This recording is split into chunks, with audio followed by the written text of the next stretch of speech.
ప్రస్తుతం మనం Dhanasari PSCS society పరిధిలో ఉన్నాం. సొసైటీ సిఇఓ గారు గోపాల మల్లారెడ్డి గారు మనతో పాటు ఉన్నారు. నమస్కారం సార్. నమస్తే సార్, మన సొసైటీ పరిధిలో ధాన్యం కొనుగోలు కేంద్రాలు ఎన్ని ఓపెన్ చేశారు సార్? 5 సెంటర్లు ఓపెన్ చేసినామండి. ఈ 5 సెంటర్లలో ఎలాంటి మౌలిక సదుపాయాలు కల్పించారు?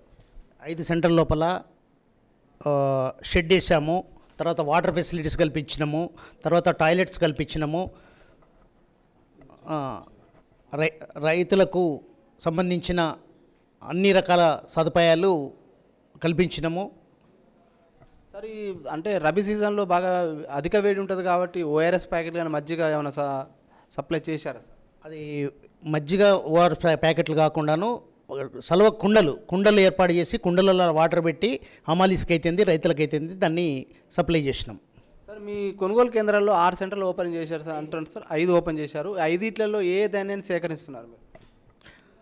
ధాన్యం, సన్నధాన్యము, దొడ్డు ధాన్యము 2 రకాల ధాన్యాలు సేకరించడం జరిగింది. సార్, ఈ సన్నధాన్యం దొడ్డు రకానికి మద్దతు ధర ఎంత, బోనస్ ఎంత వస్తుంది సార్? దొడ్డుదానికి బోనస్ లేదు. సన్నదానికి 2320 రూపాయల రేటు, 500 రూపాయలు బోనస్ ప్రభుత్వం వారు ప్రకటించడం జరిగింది. అదేవిధంగా ఇప్పటి వరకు మా దగ్గర 1329 మంది 5 సెంటర్ల ద్వారా కొనుగోలు చేయడం జరిగింది.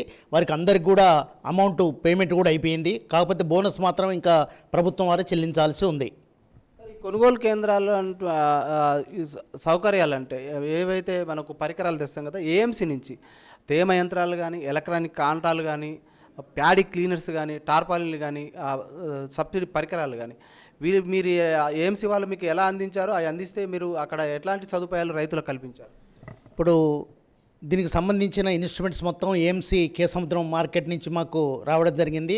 అవన్నీ మార్కెట్కు మేమే బై ట్రాన్స్పోర్ట్ ద్వారా తీసుకుపోయి వేయింగ్ మిషన్స్ అవుతుంది, టార్పాలిన్స్ అంటే వాతావరణం ఈసారి కొద్దిగా అనుకూలించకపోవడం వల్ల అందరికీ సప్లై చేయడం జరిగింది. మా దగ్గర ఎలాంటి నష్టం జరగలేదు. కాంటాలు అవి అంతా పూర్తి అయిపోయిన తర్వాత మళ్ళీ అన్నీ కూడా మార్కెట్కు రిటర్న్ చేయడం జరిగింది. సార్, ఈ అంటే కొనుగోలు కేంద్రాలలో అంటే ఏవో ఆధ్వర్యంలో కార్యదర్శి ఆధ్వర్యంలో కమిటీ వేశారా? కమిటీ నియమ నిబంధనల ప్రకారం టోకెన్ సిస్టమ్ విధానాన్ని ప్రవేశపెట్టారా? ఆ టోకెన్ సిస్టమ్ ఖచ్చితంగా పాటించినాము. టోకెన్ రాసిన తర్వాతనే వాళ్ళకు బస్తాలు ఇవ్వడం కానీ, కాంటా చేయడం కానీ, తర్వాత దాన్ని లిఫ్ట్ చేయడం కానీ జరిగింది. సార్, మీరు ఈ కొనుగోలు కేంద్రాల్లో ధాన్యం అంటే ఎంత తూకం వేశారు? ఆ బస్తా ఖరీదు ఎంత తీశారు సార్? తూకం 40 కేజీలు ప్రభుత్వం వారికి ఇవ్వాలి. 41 కేజీని తూకం వేసేసి దాన్ని మిల్లుకు పంపించడం జరిగింది. సార్, మాకు రైతులు ఒక ప్రధానమైన సమస్య మా దృష్టి తీసుకొచ్చారు సార్. అమాలీల కొరత ఉందంటున్నారు. అమాలీల కొరత ఉందంటే లారీల కొరత ఉందంటున్నారు. లారీల కొరత ఉంటే మిల్లర్స్ ధాన్యాన్ని సకాలంలో దించడం లేదంటున్నారు. ఈ సమస్యను మీ పాలక మండలిలో చర్చించి అధికారుల దృష్టి తీసుకుపోయారా సార్? మా దగ్గర అలాంటి ప్రాబ్లమ్స్ రాలేదు. మా దగ్గర అంటే మాది సాఫీగా జరిగింది వ్యవహారం. ఎందుకంటే మేము ఆల్రెడీ కాంట్రాక్టర్ ఎవరైతే ఉన్నారో వాళ్ళతోటి మేము ఫస్టే మాట్లాడి డీసీఎంలు దగ్గర 9 డీసీఎంలను ఏర్పాటు చేయడం జరిగింది. ఏది త్రూ వాళ్ళ నెంబర్ల ద్వారానే ఏ రోజుది ఆ రోజు మా దగ్గర నుంచి పాస్ అయిపోయింది. పాలక మండలితో చర్చించే అంతటి సమస్య మా దగ్గర రాలేదు. మాది వితిన్ 20 డేస్ లోపల మొత్తం సెంటర్స్ అన్నీ క్లోజ్ అయిపోయినాయి. కొనుగోలు కేంద్రాలు సకాలంలో ఓపెన్ చేయకపోవడం వల్ల దళారులు, మధ్య దళారులు ఈ రైతుల కళ్ళాల దగ్గర, చేల దగ్గర పోయి పచ్చిధాన్యానికి తక్కువ ధరకు కొనుక్కోవడం జరిగింది సార్. ఆ ధాన్యాన్ని మళ్ళీ ఇతర మిల్లులకు, ఇతర సరిహద్దులు దాటించారు. దాంతోపాటు అదే సెంటర్లో మళ్ళీ మార్పేర్లతో అమ్ముతున్నారంటారు సార్. దీనిపై మీ సొసైటీ పర్యవేక్షణ ఎలా ఉంది? అలాంటి సమస్యలు ఏమైనా ఉత్పన్నమయ్యాయా? అలాంటిది అనేది మా సంఘ పరిధిలో జరగలేదు. ఎందుకంటే మా దగ్గర ఇప్పటివరకు పచ్చిధాన్యం కూడా దళారుల ద్వారా కొనుగోలు చేసి అక్కడికైతే పోలేదు. ఎందుకంటే నేను కూడా ఒక రైతుగా పూర్తి అబ్జర్వేషన్ ఉంది. సరే, గతంలో పచ్చిధాన్యం మిల్లర్సే కొని మిల్లర్సే వాళ్ళు చేయించుకున్నారు తప్ప మళ్ళీ వాళ్ళు తిరిగి మళ్ళీ రావడం అనేది జరగలేదు. మధ్య దళారీలు అంటే మా దగ్గరనైతే స్టార్టింగ్ అంటే లేట్ కాలేదు. మా సెంటర్స్ ఓపెన్ చేయడం లేట్ కాలేదు. స్టార్టింగ్లే ఓపెన్ చేయడం జరిగింది, నిర్విరామంగా జరిగింది. వితిన్ 20 డేస్ లోపల దాన్ని సెంటర్లను క్లోజ్ చేయడం జరిగింది. మధ్య దళారీలు అనేది మా సెంటర్లకి ఎంటర్ కాలేదు. రైతులు గోనె సంచుల కొరత ఉందంటున్నారు. మరి గోనె సంచుల టెండర్ సకాలంలో పూర్తి చేశారా? మరి అలాంటి సమస్య ఏమైనా ఉత్పన్నమైందా సార్ మన కొనుగోలు కేంద్రాల్లో? మా దగ్గర కాలేదండి. నేను కొద్దిగా చాలా ముందు జాగ్రత్తగా మాకు ఎంత ఎస్టిమేషన్ వస్తుంది, ఎంత ఉంటుంది అనేది ముందే నేను క్యాల్కులేషన్ చేసుకుని అగ్రికల్చర్ వాళ్ళతో కూడా దాని డేటా తీసుకొని మాకు ఎంత వస్తుంది అనేది మా ఏరియా పరిధిలో ఎంత వస్తుంది అనేది క్యాల్కులేషన్ చేసుకొని అంతకు ఇండెంట్ పెట్టుకుంటాను. పెట్టుకున్న తర్వాత గన్నీస్ క్లోజ్ కాకముందే నేను మళ్ళీ ఇండెంట్ పెట్టేసుకొని గన్నీస్ తెప్పించుకుంటా. గన్నీస్ కొరత అయితే ఈ సంవత్సరం జరగలేదు. సార్ హమాలీ ఛార్జీలు భిన్నంగా వసూలు చేసిన రైతులు అంటారు సార్, మరి ఎంత వసూలు చేశారు? హమాలీలకు ఎంత ఛార్జీ పే చేశారు? భిన్నంగా వసూలు చేసుడు అనేది సెంటర్ వాళ్ళకు ఏది ఇన్ఛార్జ్ కానీ దానికి సంబంధం లేదు. అమ్మాలి వాళ్ళకే మేము ఫస్టే అగ్రిమెంట్ చేస్తాము. ఏ బస్తాకు ఎంత అనేది మేము ఫస్టే డిసైడ్ చేస్తాం. ఏది రైతులు ప్లస్ అమాలోళ్ళు మా అంటే మా అధ్యక్షుల వారి సమక్షం లోపల దాన్ని రేటు డిసైడ్ చేస్తాం. అంతకంటే ఒక్క 10 పైసా కూడా వాళ్ళు ఎక్కువ వసూలు చేయరు. మా దగ్గర ₹19.50 ఫర్ బ్యాగ్ వసూలు చేసిండ్రు. 19కి 19.50 వాళ్ళే తీసుకుంటారు. అది మధ్యకి ఇంకా మళ్ళీ రాదు. ఇక అది వచ్చే ఛాన్స్ ఇప్పుడు హమాలీ వాళ్ళ చేతికి పోయిన తర్వాత దాన్ని మళ్ళీ వేరే డైవర్ట్ కాదు. అది తప్పుడు నిర్ణయమే అది నాకు తెలిసి. అయితే ఎక్కడ అంటే కాకపోతే మా దగ్గర 19.5 వేరు ప్రాంతాలలో వేరు రేట్స్ ఉన్నాయి. ఎందుకంటే అక్కడ లోకల్ పరిస్థితులను బట్టి వాళ్ళు డిసైడ్ చేసుకుంటారు. మా దగ్గర మాత్రం ₹19.50 ఫర్ బ్యాగ్ చొప్పున వసూలు చేయడం జరిగింది, వాళ్ళకి ఇవ్వడం జరిగింది. రైతులు మా దృష్టికి వచ్చిన సమస్య సార్ అది. ఎందుకంటే ఒకసారి రైతు ధాన్యం కాంట అయిన తర్వాత అక్కడ మిల్లర్లు సకాలంలో దించుకోకపోతే లారీలోళ్ళు కానీ వాళ్ళు కానీ ఒక లోడుకు అంటే ఒక పెట్టిన ధాన్యానికి 1000-2000 అట్లా ఎక్స్ట్రా వసూలు చేశారట సార్. మరి ఆ సమస్య మనకన్నా ఉత్పన్నమైందా? అది కాలేదండి మా దగ్గర అసలు. ఎందుకంటే మాకు అంటే ఇక మేము ఆల్రెడీ వెహికల్స్ అదంతా పర్ఫెక్ట్గా ఉంది కాబట్టి మా దగ్గర కాలేదు. మా దగ్గర ఖచ్చితంగా తూర్పాల పోస్తాం. అక్కడికి పోయిన తర్వాత వాళ్ళు ఏమైనా రిజెక్ట్ చేస్తుంటే నేను ఛాలెంజ్ చేసి దాన్ని దింపించిన తప్ప మా దగ్గర కటింగ్ అనేది ఏ రైతుకు కూడా జరగలేదు. రైతులు మరో సమస్య మా దృష్టికి తీసుకొచ్చారు సార్. ఎక్కడైతే మీరు ధాన్యం కొనుగోలు అయిపోయిన ట్రక్ షీట్ కొట్టిన తర్వాత మిల్లర్లకు ధాన్యం పంపించిన తర్వాత అక్కడ తాలు శాతం తేమ శాతం మట్టి పిల్లలు ఉన్నాయని ఆ సాకుతోటి ఎఫ్ఏక్యూమ్స్ నామ్ ప్రకారం మీరు ఇక్కడ ట్రక్ షీట్ అయిపోయింది. తర్వాత కూడా వాళ్ళు ఇబ్బంది పెట్టి అంటే బస్తాకు 2-3 కేజీలు అట్లా కట్ చేశారని మా దృష్టికి వచ్చింది సార్. అది ఎక్కడ మీ సెంటర్లో ఏమన్నా జరిగిందా? మా దగ్గర జరగలేదండి. అంటే ఇప్పుడు లాస్ట్కి వచ్చిన తర్వాత ఏదైనా జరిగితే జరగవచ్చు, అదే అయితే నా దృష్టికి రాలేదు. కానీ మా దగ్గర అసలు స్టార్టింగ్ ఏది వర్షాలు పడక ముందుగా మా దగ్గర క్లోజ్ అయిపోయింది. కాబట్టి మా దగ్గర కటింగ్ కానీ తరుగు పేర తీయడం కానీ అలాంటిది ఏం జరగలేదు మా దగ్గర. మీ కొనుగోలు కేంద్రాల్లో మీ పాలక మండలిలో ఉన్న డైరెక్టర్లు కానీ వైస్ చైర్మన్ కానీ పర్యవేక్షణ ఎలా ఉంది? రైతులకు సలహాలు సూచనలు ఎలా ఇచ్చారు? మా దగ్గర పాలక మండలి వాళ్ళు ఓపెనింగ్ రోజు వచ్చే వాళ్ళకి అక్కడ ఏ విధంగా మనం కొనుగోలు చేయాలి ఏంటిది అనేది అక్కడ సూచనలు సలహాలు ఇస్తారు. తర్వాత వాళ్ళు ఇక మధ్యాహ్నం రాదు. ఏదైనా చిన్న డిస్ప్యూట్స్ వచ్చినప్పుడు మాత్రమే వాళ్ళు వస్తారు తప్ప, కానీ అలాంటి డిస్ప్యూట్స్ రాలేదు కాబట్టి వాళ్ళు ఎక్కడ కూడా ఎంటర్ కాలేదు. అలాంటి పరిస్థితి ఏర్పడలే మాకు.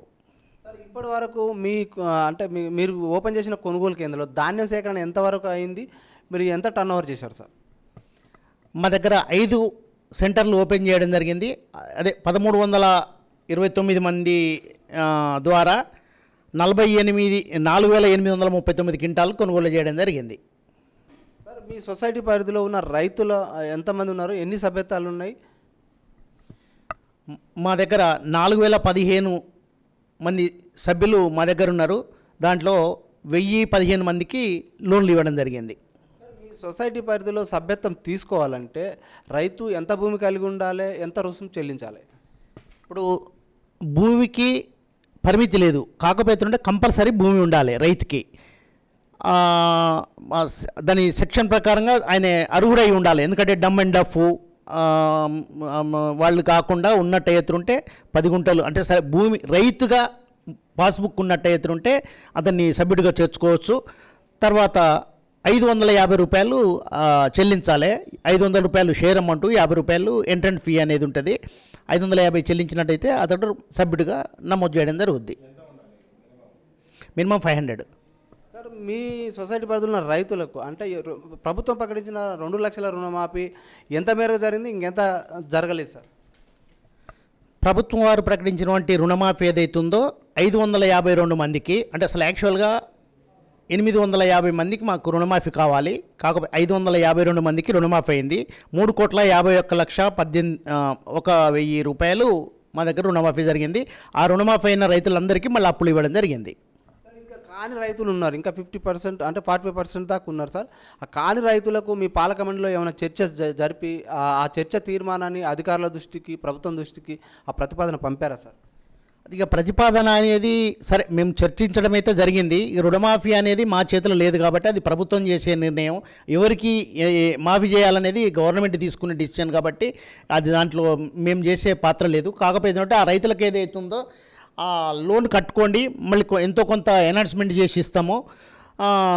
ఈ సెంట్రల్ గవర్నమెంట్ 3% సబ్వెన్షన్ అయితేంది, తర్వాత ఇది 7% అవుతుంది. ఓడి అయినట్టు అవుతుంటే 13.75% అవుతుంది, మీరు నష్టపోతారు. తర్వాత వచ్చే ఎలక్షన్ లోపల ఓటు కూడా ఉండదని వాళ్ళని మోటివేషన్ చేసి వాళ్ళతోటి రెన్యువల్ చేయించుకోవడం జరుగుతుంది. సార్, మీరు ఈ సొసైటీ పరిధిలో ఉన్న రైతులకు స్వల్పకాలిక రుణాలు కానీ, మధ్యకాలిక రుణాలు కానీ, దీర్ఘకాలిక రుణాలు కానీ, ఖరీఫ్ సీజన్లో కానీ, రబీ సీజన్లో కానీ ఎలా అందిస్తున్నారు? రైతుల్లో ఎలాంటి స్పందన ఉంది? అయితే ఈ లోనింగ్ అనేది త్రూ అకౌంట్. అయితే ఏ రైతు అయితే మా దగ్గరికి వస్తాడో అతనికి పాస్బుక్ కంపల్సరీ ఉండాలి. పాస్బుక్ ఉన్నట్టయితే ఎకరానికి 60 నుంచి 70 వేల రూపాయలు పంట ఇది పంటల వారి స్కేల్ ఆఫ్ ఫైనాన్స్ ఉంటుంది. ఆ స్కేల్ అండ్ ఫైనాన్స్ ప్రకారంగా మేము అందించడం జరుగుద్ది. అతనికి మేము డాక్యుమెంటేషన్ అదంతా చేసిన తర్వాత డీసీబీలో అకౌంట్ తీయాలి. ఆ అకౌంట్లో ఆయనకు ట్రాన్స్ఫర్ అయిపోతుంది అమౌంట్. ఆ అమౌంట్ను ఆయనే సొంత అవసరాల కోసం వాడుకుంటాడు.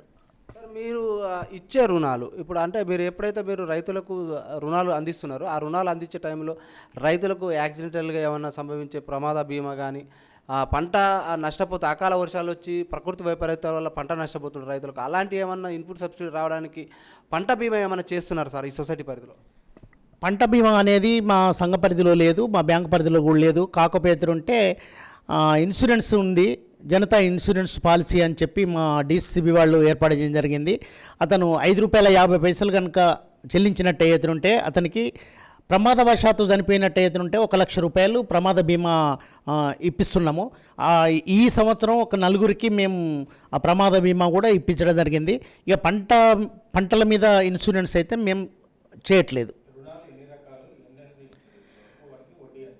ఇప్పటి వరకు కేసీసీ రుణాలు అనేటివి ఇస్తాము. కేసీ అంటే స్వల్పకాలిక రుణాలు, అది 7% రేట్ ఆఫ్ ఇంట్రెస్ట్. ఇప్పటి వరకు 982 మందికి మేము లోన్లు ఇవ్వడం జరిగింది. 6,40,00,000 రూపాయలు మా లోన్ అవుట్ స్టాండింగ్. ఆ దీర్ఘకాలిక రుణాలు అయితే మేము ఇవ్వలేదు. సరే, మా బ్యాంకింగ్ కౌంటర్ నుంచి ఇచ్చే రుణాలు వేరు, బంగారు ఆభరణాల మీద 2 లోన్స్ అయితేంది, తర్వాత సెల్ఫ్ హెల్ప్ గ్రూప్స్కి, తర్వాత వెహికల్ లోన్స్, ఆ విధమైనటువంటి మేము డిపాజిట్స్ సేకరించడం, ఆ డిపాజిట్ల మీద ఉన్నటువంటి అమౌంట్ని ఈ విధంగా మేము టర్న్ ఓవర్ చేసుకుంటూ సంఘాన్ని డెవలప్ చేస్తున్నాం. మేము అది పశువులకు ఇచ్చేది అనేది మధ్యకాలిక రుణాలు అంటారు. ఆ మధ్యకాలిక రుణాలు మేము ఇవ్వలేదు. మధ్యకాలిక కానీ దీర్ఘకాలిక రుణాలు మేము ఇవ్వట్లేదు ప్రస్తుతం. ఎందుకంటే అప్పుడు 2009లో రాజశేఖర రెడ్డి గారి మాఫీ చేసినప్పుడు అప్పటి నుంచి కొంత హెల్డప్ అయిపోయింది ఎల్టీ లోన్స్ అనేది. తర్వాత ఎల్టీ లోన్ స్కీమ్స్ రాలేదు, దాంతో అది ఆగిపోయింది. ఇప్పుడు ప్రస్తుతానికైతే మళ్ళీ వస్తున్నాయి. మళ్ళీ వచ్చేదంటే బావులు అయితేంది, తర్వాత పశువులు అన్నిటికీ దీర్ఘకాలిక రుణాలు అంటే ట్రాక్టర్సు అన్నీ వస్తాయి. ఇంకా ఇంతవరకు మేము ఇవ్వట్లేదు, అవి లాంగ్ టర్మ్ ఇన్సూరెన్స్ ఇవ్వట్లేదు. భూసారం పెంపొందించడానికి అంటే జనుము కానీ పచ్చిరొట్ట కానీ అలాంటి ఏమైనా సబ్సిడీ విత్తనాలు కానీ సబ్సిడీ ఎరువులు కానీ ఈ సొసైటీకి వెళ్ళి అందిస్తున్నారా? అందిస్తున్నాము. జీలుగా ఆల్రెడీ ఈ సంవత్సరం 334 బస్తాలు, తర్వాత జనుము అనేది 25 బస్తాలు వచ్చింది. దాన్ని రైతులకు ఏఈఓ గారి టోకెన్స్ ద్వారా ఇష్యూ చేసినాం. మీరు ఈ సొసైటీ పరిధిలో ఉన్న రైతులకు అంటే సంవత్సరంలో ఎన్ని మీటింగ్లు కండక్ట్ చేస్తున్నారో మీరు సమావేశపరిచే సమావేశాల్లో రైతులు ఎలాంటి సమస్యలు మీ దృష్టికి తీసుకొస్తున్నారు? మా దగ్గర 2 జనరల్ బాడీలు కంపల్సరీ జరుగుతాయి ఏ సంఘంలో అయినా కానీ. ఎంసీ మీటింగులు అనేది 3 నెలలకు ఒకసారి కంపల్ జరగాలి. కాకపోతే ఉంటే ఏమన్నా జనరల్ ఇష్యూస్ అనేటివి ఉన్నట్టు నెలకు ఒకసారి 2 నెలలకు ఒకసారి ఆ విధంగా జరుపుతాము. ఆ విధంగా కనీసం 5 నుంచి 6 మీటింగులు మాకు ఎంసీ మీటింగులు అవుతాయి. 2 జనరల్ బాడీలు కంపల్సరీ చేస్తాం. సార్, ఈ పంట మార్పిడి చేయడానికి అంటే ఒకే పంట వేయడం వల్ల భూసారం తగ్గిపోతుంది. ఆ భూసారాన్ని పెంపొందించడానికి కృత్రిమ ఎరువుల వాడకం వైపు అవగాహన కల్పించడంతో పాటు పెస్టిసైడ్ తగ్గించడానికి మీ సొసైటీ ఎలాంటి సూచనలు సలహాలు ఈ రైతులకు అందిస్తుంది? సరే, దీని మీద పెద్ద మేము అవగాహన అయితే కల్పించలేదు. ఎందుకంటే మా పని ఒత్తిడి అయితేంది, దాంతో అయితే కాకపోతే ఉంటే మా సేల్స్మెన్స్ అయితే దాని గురించి కొంత రైతులకు చెప్పినా కానీ రైతులు సరే రైతు ఏదైతున్నాడో వచ్చి ఏది తీసుకుపోవాలనో అది తీసుకుపోతాడు తప్ప మనం చెప్పింది కొంతవరకు వినడు. మా దగ్గర కూడా 4 సేల్స్ పాయింట్స్ ఉన్నాయి. ఏది ఫెర్టిలైజర్ సేల్స్ పాయింట్స్ 4 ఉన్నాయి. రైతులకు అందుబాటులోనే మేము అదే అందిస్తున్నాం. ప్రభుత్వ ఎంఆర్పి ప్రకారంగానే మేము అందిస్తున్నాం, కానీ ఈ వేరే వాటి గురించి మేము డైవర్ట్ చేయట్లేదు వాళ్ళను. పాడి పరిశ్రమ పెంపొందించడానికి పశుపోషణ తగ్గిపోయింది, రైతులను పాడి పరిశ్రమలు ప్రోత్సహించే ఆలోచనలు ఉన్నాము. ఇప్పుడు ఆల్రెడీ మాకు డిసిసిబి నుంచి ఒక 20-25 లక్షల రూపాయలు లోన్ మంజూరైంది. ఇక అంటే అదేవిధంగా ఇప్పుడు అదే సెల్ఫ్ హెల్ప్ గ్రూపుల నుంచి మేము ఆ ప్రోడక్ట్ కింద మేము ఇచ్చినాం ఆల్రెడీ. ఇది ధనసరి అయితేంది, పెనుగొండ, బేరవాళ్ళ లోపల బర్రెల పెంపకం కోసం అంటే లోన్ కాకుండాను వాళ్ళకు సెల్ఫ్ హెల్ప్ గ్రూప్ కింద వాళ్ళని కన్వర్ట్ చేసేసి 2.5 నుంచి 3 లక్షల రూపాయలు వాళ్ళ గ్రూప్కి ఇచ్చి ఆ విధంగా మేము వాళ్ళను డెవలప్ చేస్తున్నాం. ప్రధానమైన పంట వరి, మేజ్, పత్తి, ఈ మిర్చి. అంటే మా గోడౌన్స్ మా పరిధి లోపలనే ఉన్నాయి తప్ప మేము బయట వాళ్ళకి కిరాయి ఇచ్చే గోడౌన్స్ కట్టలేదు. ఎందుకంటే మాకు ఫెర్టిలైజర్ అమ్మకం కోసం ఆల్రెడీ 4 పాయింట్లలో 4 మా ఓన్ బిల్డింగ్సే, ప్లస్ మా ఆఫీస్ కూడా ఓన్ బిల్డింగే. ఇటీవల కేంద్ర ప్రభుత్వం తెలంగాణ రాష్ట్రంలో 311 ఎఫ్పిఓలు అంటే ఫార్మర్ ప్రొడ్యూసర్ ఆర్గనైజేషన్ కల్పించారు సార్. వాటి విస్తరణ మీ సొసైటీ పట్ల విస్తరణ జరిగే అవకాశం ఉందా? మా దాంట్లో లేదు. కాకపోతే మహబూబాబాద్ జిల్లా మొత్తంలో ఏదో 6 మాత్రమే విస్తరణ జరిగింది. అది సెలెక్ట్ అయినాయి, వాళ్ళ ఆ ప్రాసెస్ నడుస్తుంది. అది పైలట్ ప్రాజెక్ట్ కింద తీసుకున్నారు దాన్ని. ఇప్పుడు సెకండ్ ఫేజ్లో మాది వస్తుంది. ఈ సొసైటీ పరిధిలో అంటే ఈ సొసైటీలలో పనిచేసే సీఈఓలు కానీ సిబ్బందికి జీతభత్యాల విషయంలో 44 జీవో ప్రకారం మీకు జీతభత్యాలు అందుతున్నాయా సార్? మాకు అందుతున్నాయి. మాది ప్రతి నెల 3వ తారీఖు లోపల మా సంఘం నుంచి శాలరీస్ తీసుకుంటాం 44 జీవో ప్రకారంగానే. మా దగ్గర ఇబ్బంది లేదు, ఎందుకంటే మాది ఆల్రెడీ పొటెన్షియల్ సంఘం, మాకు ఇబ్బంది లేదు. మాకు శాలరీస్ అనేది ప్రాంప్ట్గా వస్తాయి సార్. అదే 44 జీవోను ఇటీవల రాష్ట్ర సహకార సొసైటీ వ్యవసాయ కమిషనర్ గారు జీవో విడుదల చేశారు. దాని ఉద్దేశం ఏంటంటే సహకార సొసైటీలో పనిచేసిన సీఈఓలను అంటే అక్కడే వేళ్ల తరబడి తిష్ట వేసినారు. దాని ద్వారా అక్కడ ఆ సొసైటీని ఆర్థికంగా నష్టపోయించారు, అవకతవకలు పాల్పడిన ఉద్దేశం ఉందని సార్. ఈ బదిలీలు చేపట్టాలని జీవో సారాంశం సార్. మరి ఆ బదిలీలను మీరు ఒక సీఈఓగా స్వాగతిస్తున్నారా సార్? 44 కాకుండా 82 జీవో అనేది తీసింది ఇప్పుడు ఈ మధ్యకాలం లోపల. 44 జీవో లోపల ట్రాన్స్ఫర్ చేయాలని ఉంది, కానీ దాంట్ లోపల నియమ నిబంధనలు అది కరెక్ట్ లేవని చెప్పి 82 జీవో అనేది ట్రాన్స్ఫర్ చేయాలి 3 సంవత్సరాల వరకు. సంఘ సిబ్బందిని అయితే సీఈఓని అయితే స్టాఫ్ అసిస్టెంట్ని చేయాలని చెప్పి ఒక జీవో ఇష్యూ చేసిండ్రు. అయితే ట్రాన్స్ఫర్ చేయడం మేము స్వాగతిస్తున్నాం. అయితే కాకపోతే ఏంటంటే అతనికి కొంత భద్రత కల్పించి ట్రాన్స్ఫర్ చేయాలనేది మా డిమాండ్. ఏంటిది అని అంటే, ఇప్పుడు నేను ధనసరి సంఘంలో పనిచేస్తున్నాను, నాకు ఎవ్రీ 3వ తారీఖు నాడు శాలరీ వస్తుంది. కొన్ని సంఘాలలో శాలరీ వచ్చే పరిస్థితి లేదు, కాబట్టి అక్కడికి పోవడానికి కొంత సుముఖత. పని అనేది ఎక్కడైనా పని చేయాల్సిందే, కాబట్టి ఎవరైనా పని చేయాలి, ట్రాన్స్ఫర్కు ఒప్పుకోవాలి అంతే. కాకపోతే అతనికి భద్రత కల్పించి ట్రాన్స్ఫర్ చేసినట్టయితే మా ఎంప్లాయీస్ ఎవరైనా కానీ వెనకడ చేసే క్వశ్చన్ లేదు. ఎందుకంటే నేను యాజ్ ఏ కొంత యూనియన్ డెలిగేట్గా నేను కూడా మా ఎంప్లాయీస్ అందరికి కూడా నేను సమాచారం ఇచ్చినాము. కాకపోతే వాళ్ళు కొన్ని డౌట్స్ వెలిబుచ్చారు. ఈ మధ్యకాలం లోపల మేము మినిస్టర్ గారిని కలవడం జరిగింది, టెస్కామ్ ఎండి గారిని కూడా కలవడం జరిగింది. మేము ట్రాన్స్ఫర్ చేస్తే పోవడానికి మేము సిద్ధంగా ఉన్నాము. కాకపోతే ఇలాంటి వాటిని మీ ఎస్ఎల్ఈసి లోపల క్లియర్ చేయండి. క్లియర్ చేసిన తర్వాత ట్రాన్స్ఫర్ చేయండి. ఎవరైనా పోతారు, పోకపోతే మేము కూడా యూనియన్ పరంగా మేము ఒప్పుకోమని చెప్పి కూడా వాళ్ళకి హామీ ఇచ్చడం జరిగింది. 151 జీవో అనేది 2009వ సంవత్సరం లోపల రాజశేఖర రెడ్డి గారు ప్రవేశపెట్టినటువంటి జీవో అది. ఆ జీవో 2022 లోపల డిసెంబర్ లోపల అది రద్దయి 44 జీవో కన్వర్ట్ అయింది.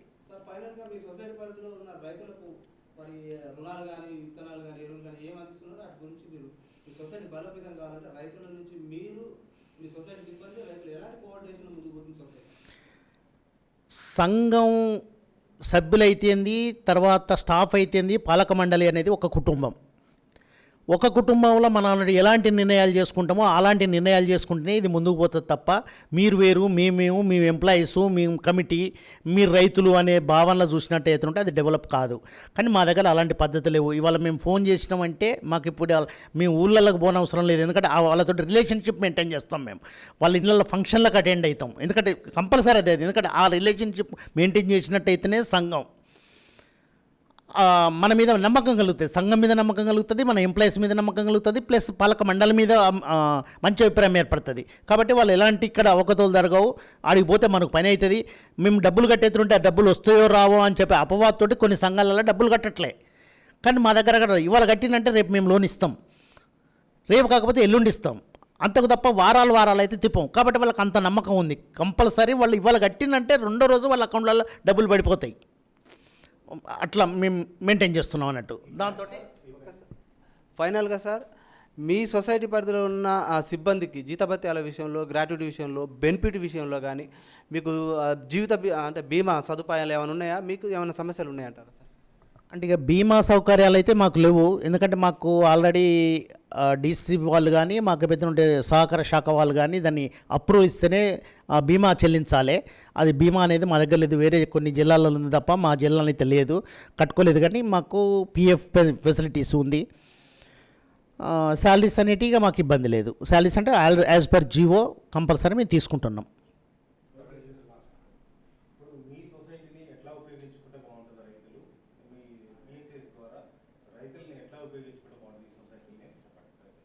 అర్థం కాలే. మీ సొసైటీ పరిధిలో ఉన్న రైతులకు మీరు ఎలాంటి సౌకర్యాలు, సదుపాయాలు మీరు సూచనలు ఇస్తున్నారు? ఈ సొసైటీ బలోపేతానికి రైతుల పాత్ర ఏ విధంగా ఉందని అంటున్నారు? ఇక రైతులు మా సంఘం మీద పూర్తి నమ్మకం ఉంది, మాకు రైతుల మీద నమ్మకం ఉంది. సరే, మేము వాళ్ళని చెడగొట్టే పని మేము చేయము, వాళ్ళు మాకు ఇబ్బంది పెట్టే పని వాళ్ళు చేయరు. కాబట్టి మా సంఘం ఇప్పటివరకు అయితే బాగానే ఉంది, మంచి లాభాల దిశలో ఉంది, మంచి పొజిషన్లో ఉంది. అసలు దన్నసరి సంఘం అంటే మా రైతులకే కాదు, వేరే రైతులు కూడా ఒక పలానా దనసరాన్ని వాడుకుంటున్నారు తప్ప మమ్మల్ని అయితే వ్యతిరేకించినట్టు మాకు ఎక్కడ దృష్టికి రాలేదు. Okay sir, thank you sir. చూస్తూనే ఉండండి మీ తెలుగు టీవీ.